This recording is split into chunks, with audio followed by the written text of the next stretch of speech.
Gordon. Srinivas, you mentioned so that you made many friends in the village, and that you had certain people with whom you exchanged a lot of information. But did you find that by making friendships with certain people, you alienated other people? And what did you do about that?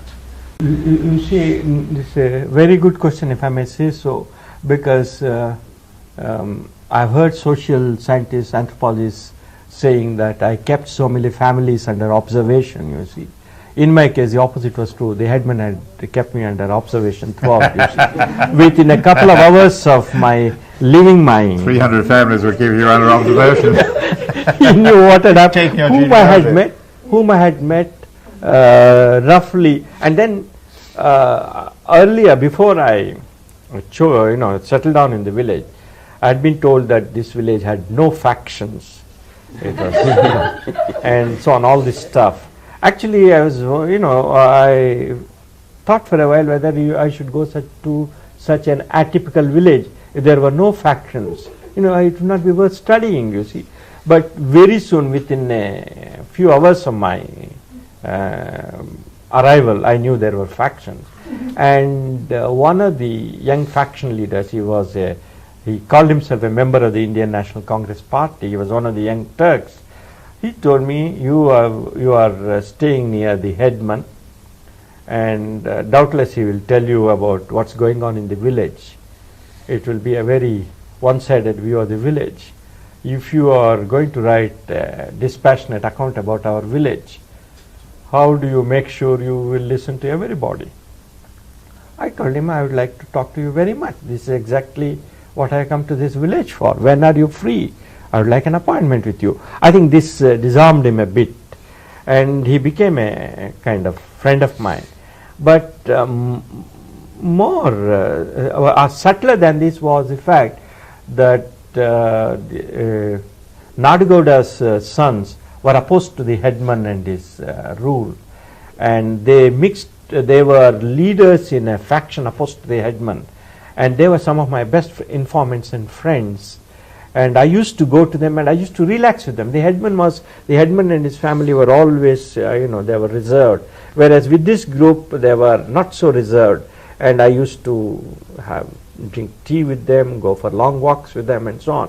And the headman was always suspicious of my association with them, and he would question me on what we talked about and so on. I would tell him not the strict truth, you see, but something, we were talking about ritual and this and that.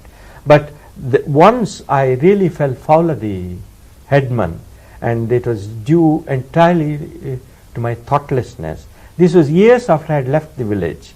I was on a brief visit, and I think the normal caution which I exercised had left me, and one group of brothers were bitterly opposed to the headman. They said, the moment they saw me get off the bus, they said, will you come and photograph a part of the embankment of the village tank, which is very important to us, you see. I thought it was an innocent question. I went and took photographs, and they told me that there was the tank water had gushed through a hole and ruined their crop and so on, and they asked me to send photographs of the breach in the embankment, etc., which I promised to do. And then I went to pay my respects to the headman. The headman said, what have you been doing? He was very curt with me. What have you been doing? I said, I went to the tank, and I've been photographed the embankment, and he said, do you know they are having a case against us? They have sued the panchayat for nuisance or something, and they are going to use you and your photographs as evidence against us. Do you think it's loyal on your part to do this to us, you see? It was comeuppance of the kind I had never thought would happen. And I at once apologized to him, and I told him that I would tear up the negatives, which I did. And so you have to be very, very careful in walking the edge of factionalism, as it were. It's a very real danger, you see. But on the other hand, the headman didn't mind or couldn't prevent me from being very friendly with the untouchables. There was one young rebel among the untouchables who was very witty, very articulate, and he used to give it to the landowners from, or rather his landowner in a particular dispute I witnessed. I mean, he scored so many points that many landowners started admiring his his wit, his logic, and so on. This is another feature of Indian village life, that there is a certain aesthetic appreciation of disputes and arguments, and and the man who argues cleverly is admired, and so on. So he didn't mind my going to different castes, but he certainly minded me going to the opposite faction. So they received sort of warnings about problems for Western anthropologists moving upwards or downwards, and is really not the thing. It's a question of moving sideways where the real problem lies. Would you say? I would say both ways. This is why one has to be continually, on the watch about how one behaves. One is supposed to be relaxing, but even one is relaxing with friends, one should be careful about what one says, you see. At any moment you might hurt somebody, you see. It's really, there's no book which can help. I think it's some kind of increased sensitivity. I think this is why I found this, and the amount of data I had to collect and record. About once in between 4 to 6 weeks, I would have difficulties in sleeping. I would then go back to Mysore, probably sleep for a day or so, and then come back to see refreshed. It is very, I don't know, Jack, what's your experience? I think one has to be on the alert all the time, and this part of this train of field work, I would say. Yes, it's true. Though I prefer it myself to other sorts of strains, such as I regard it as a pleasure. Oh yeah. to unfrequently indulge in. Could I ask about another aspect of this being on your guard? It's again to do with the ethics of field work.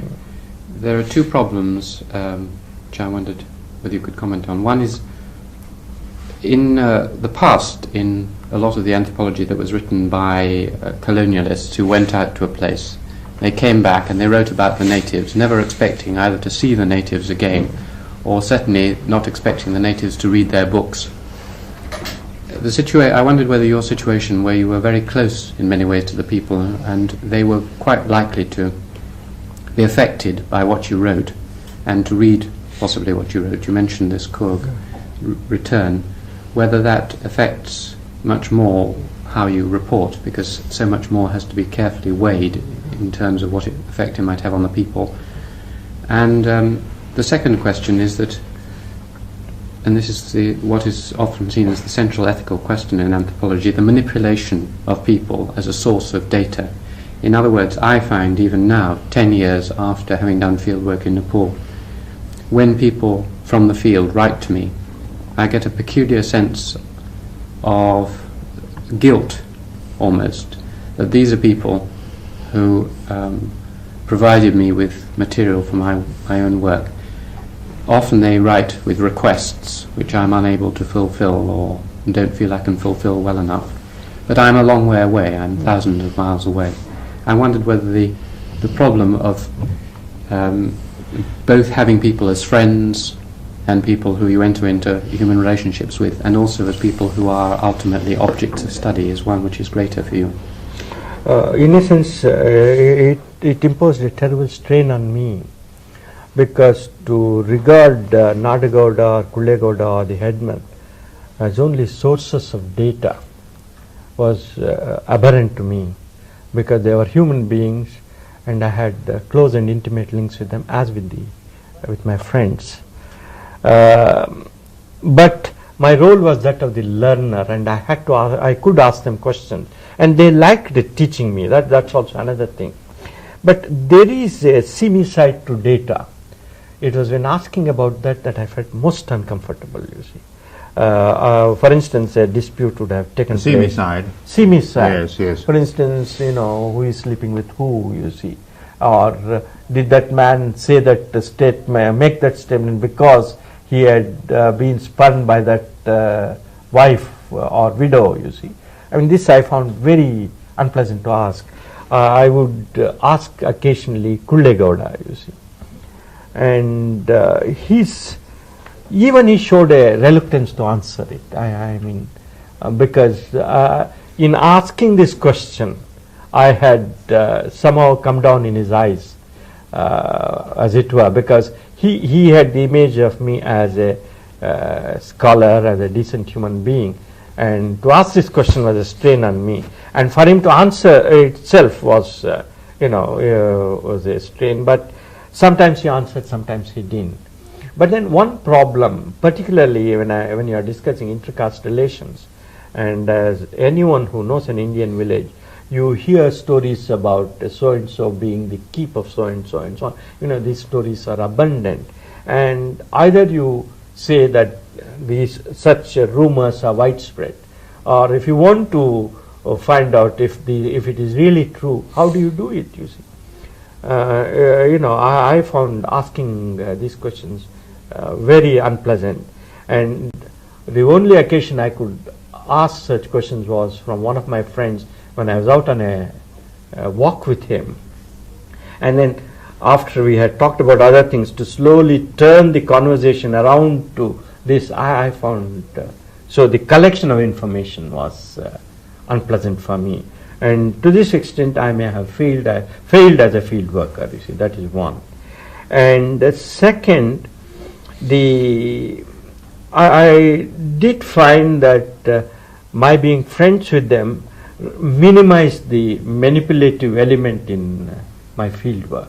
And I would do errands, I would run errands for them, I'd give them gifts whenever I went to Mysore. I knew one of the things the village lacked was fresh vegetables and fruits. I would take fresh vegetables and fruits and distribute it among my friends. So, continually I would have this problem of how do I repay them? Am I doing the right thing? And I did try to help, but ultimately the question is that there is the question of manipulation. I mean, there's a fact of manipulation by the anthropologists of the indigenes, and it's a very unpleasant affair, and it is unpleasant for me particularly because I feel I am very close to them. I have some ideas for atoning for my sins, but that will have to be done in the future.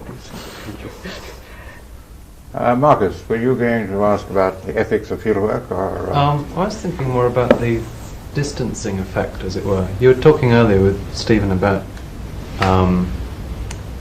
sending out students into their own backyards, as it were, but you still make it apparent that they've got to go to a different culture area or language area. And you were saying that yourself, you went back to Mysore to sort of recuperate and sleep. Does anybody in India actually work literally with their own culture? Do you think that's possible or even desirable? I think it is necessary at some point to look at your own culture. Because the anthropology can't always be of the other culture, you see. But to do your own culture calls for certain habits of mind and thought. This distancing of looking at your culture as as an outsider, I think has to be done. You see, I have in a talk I gave, which was published selectively. It's distributed among a few people. I discussed the development of the field worker in the field. The first stage was bewilderment, once-bornness, I called it. And second stage, this great rapport which you think you have, I call twice-bornness, so much so that you look at the world from the point of view of the indigenes, and you think everything they do is right, and everything the outsider, the official, the visitor, or even you do is wrong, you see. But I think twice bornness is not enough. It may be enough for a Brahmin, it's not enough for an anthropologist. He has to be thrice born, and he has to go back and distance himself from the field. And one process, I mean, two necessary acts in distancing. One is to run away from the field, you see. I mean, physical distancing is absolutely necessary. You must get away from that environment. And two, writing is distancing, you see. So the discipline of writing, and writing for an audience of anthropologists, each of whom has his own group and has done or is about to do the distancing. I think these two are necessary. And after you have done probably one or two people, studies of one or two people, then you can take on your own culture, not before that, you see. So you feel that fieldwork is, I mean, Peter Berger, for instance, has his idea of disillusioning, that as a sociologist you finally come to see your own society from outside, but he doesn't feel it's necessary to go off to New Guinea or somewhere before you can do that. You would regard it as essential to leave your own culture before. Not to go to New Guinea, you see. For instance, let me say, let me take up an area where I know nothing about and say, I think a middle class student here could study a slum here. If you wanted to go to New Guinea, you can go to Leicester and study the Gujaratis. You see. That would be a different kind of culture. So then he can go back and study his own people. In fact, I'm going up to Leicester to You are going up to Leicester, doing the right thing. I'm glad you said that way. Well, Srinivas, do you find that if you're seeking explanation from your villages, you get different explanation from different people, and does that mean that you had to kind of work out the psychology of each informer before you can evaluate what exactly are they saying?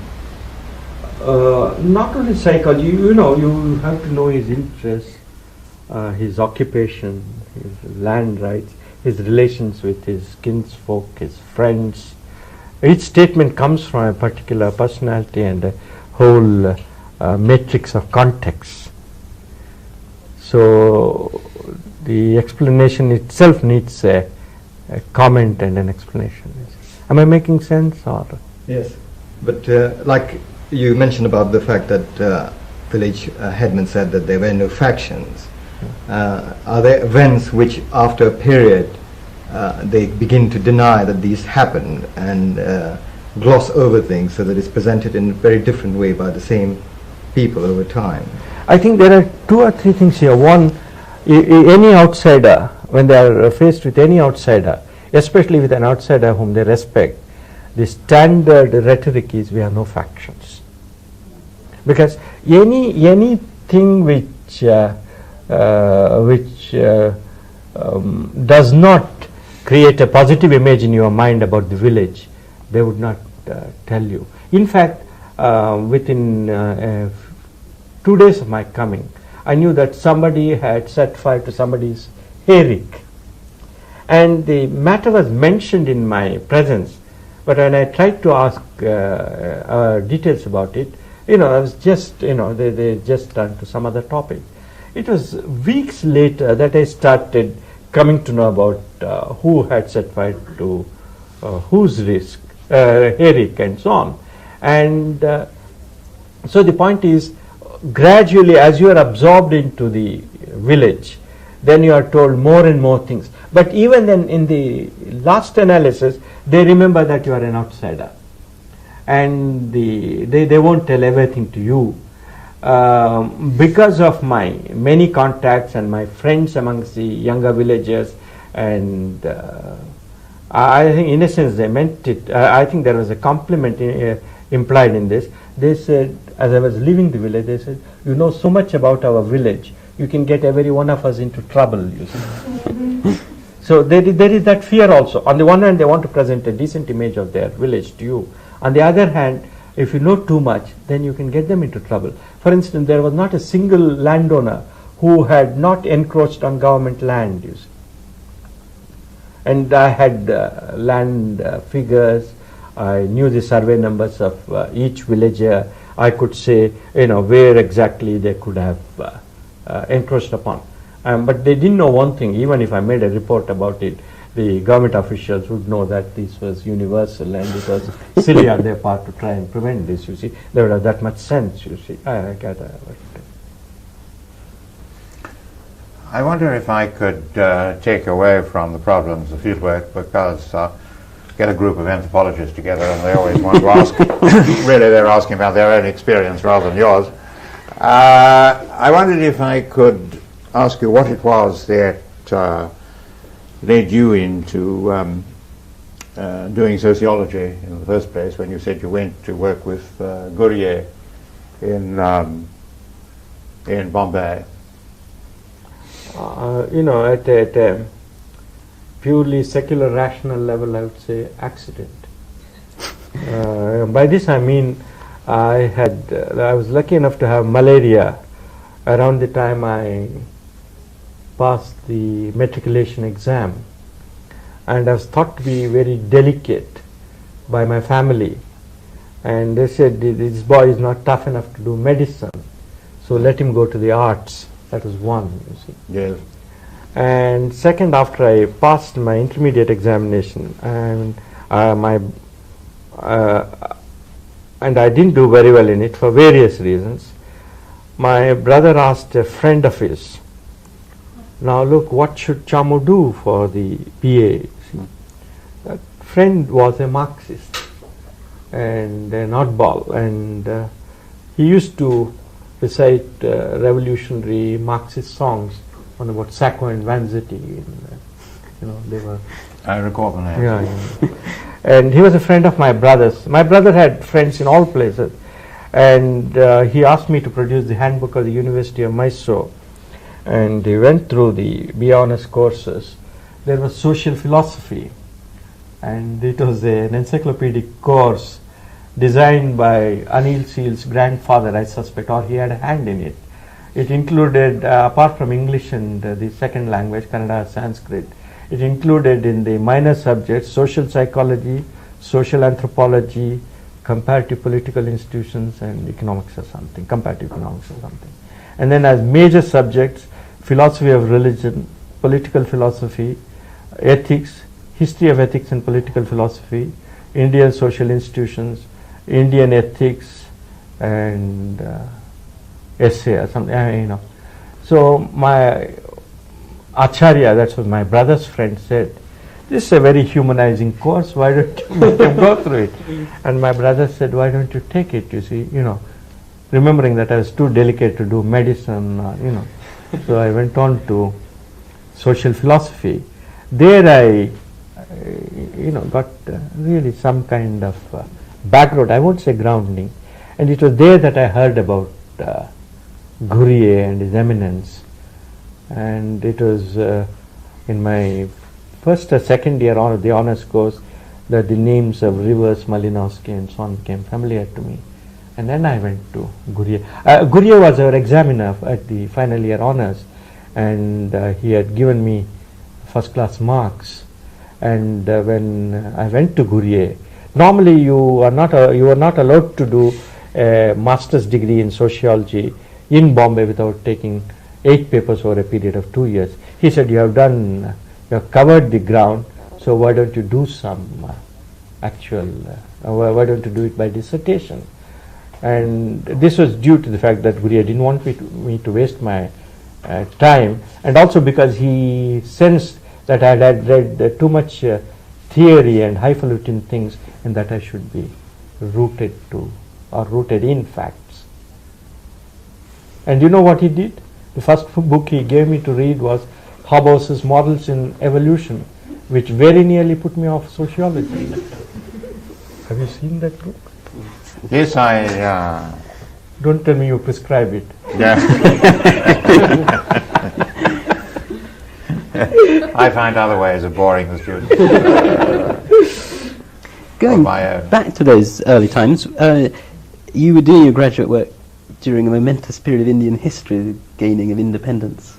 So on. Was anthropology associated with the British Raj in any way? Was that a factor at all? Yeah, the anthropology was, and the Indian nationalists were, members of the Indian National Congress were opposed to, ICS officials turned anthropologists, And at that time they were saying that, arguing for a separate status for tribals, the need for tribals to be protected from the Plains Hindus. And in the 1935 Act, there were two categories: one the scheduled castes, that is the untouchables, and the other the scheduled areas. And these areas were areas where the tribals lived. You will be surprised to learn that about 18 miles from Bombay is Tana, where tribals live, the Warlis and others. That was excluded from the limited provincial autonomy offered under the 1935 Government of India Act. So Indian nationalists were opposed to anthropology.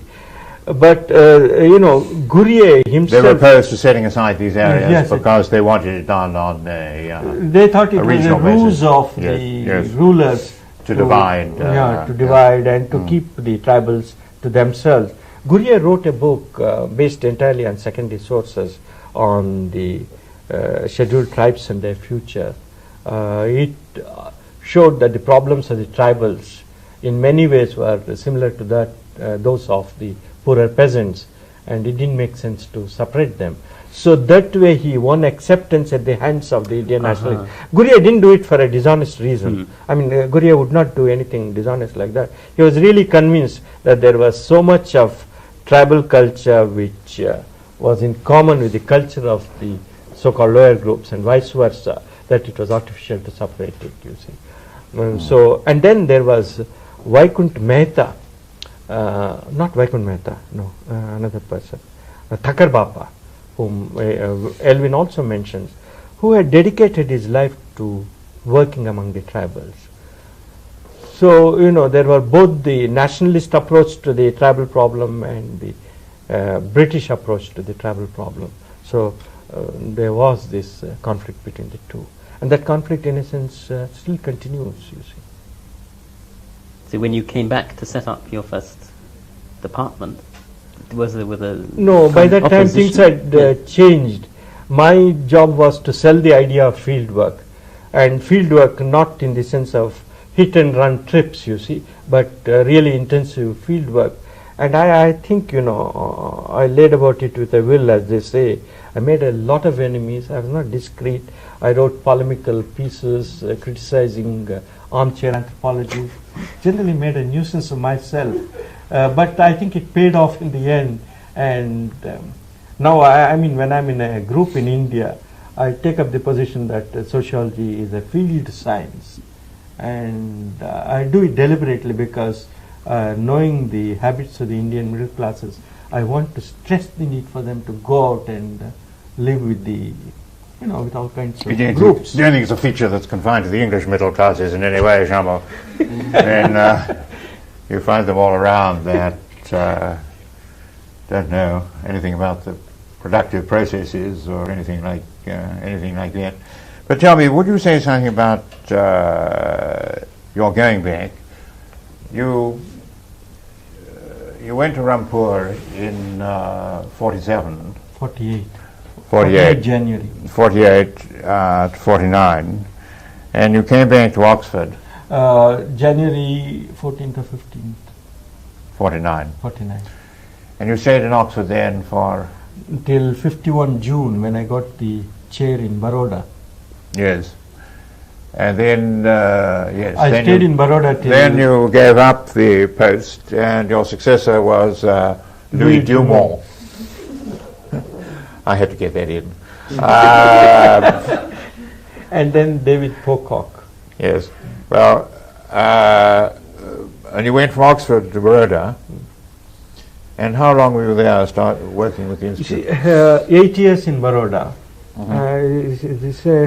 It's a story of my life, if I may say so. I stayed long enough in Baroda to get a few good teachers and to get a few good students. Arvind Shah and Narayan Sheth were both my students there. And both of them have chairs now. And then the University Grants Commission, which was set up in 54 or 55, 53 or 54 or 55, I'm hazy, I'm not certain about the date. They thought so highly of the department in Baroda. Suddenly, things were happening in Baroda.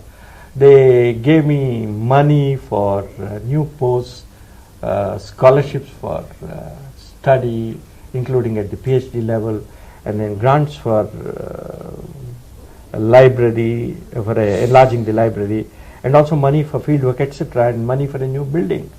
But then 1959 February I was in Delhi because Dr. Rao invited me to the Delhi chair, and so just when I could have settled down and really started doing my own work, I had to move to Delhi, where again the same situation. I had to start a new department, and Andre was one of my first students and first recruitments in Delhi.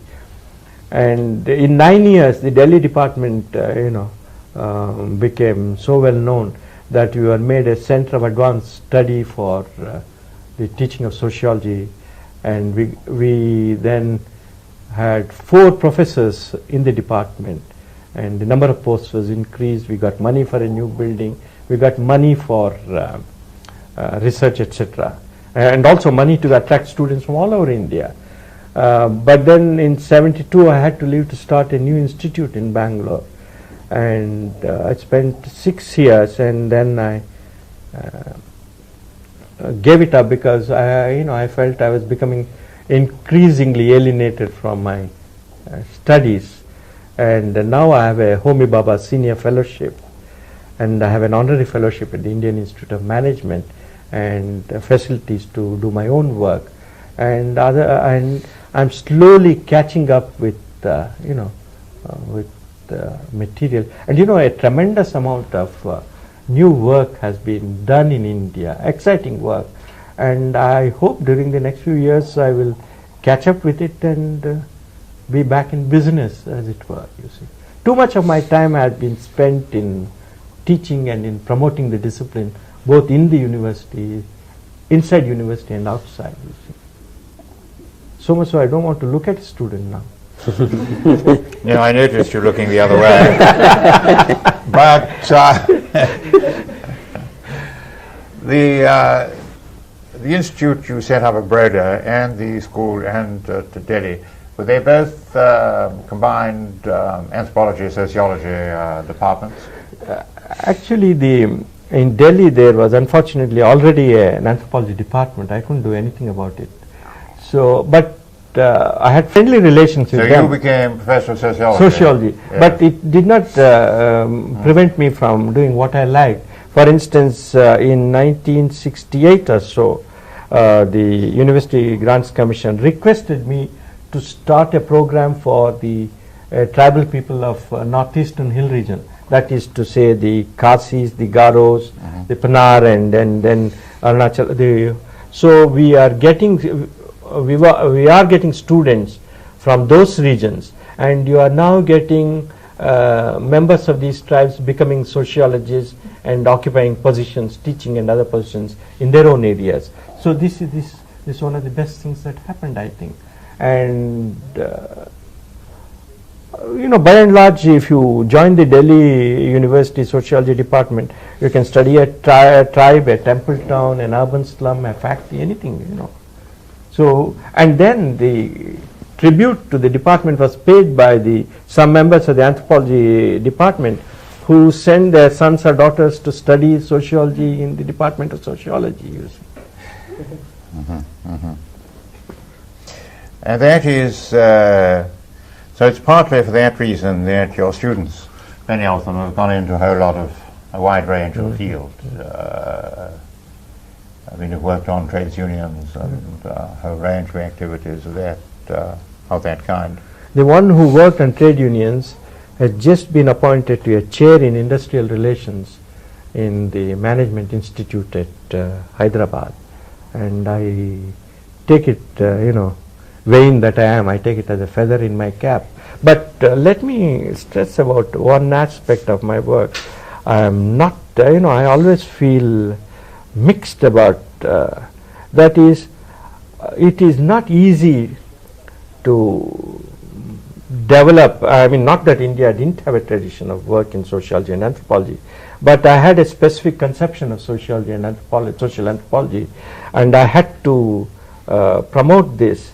And promoting it in a developing country. Luckily for me, the University Grants Commission came, and the ICSSR, the Indian Council of Social Science Research, came, and it made it easier for me to do what I could for the disciplines. But in the process, I feel my own work and research and reading have suffered grievously.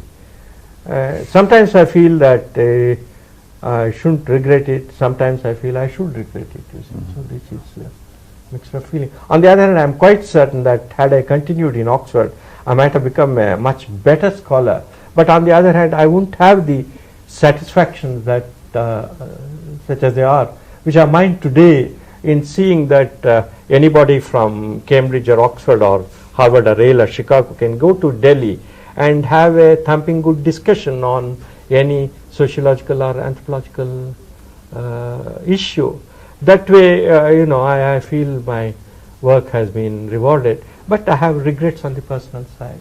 I don't know if I'm making sense to you. As a student, I can say there be no regrets from the students. We are very glad you stayed on. But now that you've reorganized in your life in this way and have started reading all these books and so on, perhaps you'll send a few students to come and study not with us in Cambridge, but perhaps study us in Cambridge. Both, exactly. Both.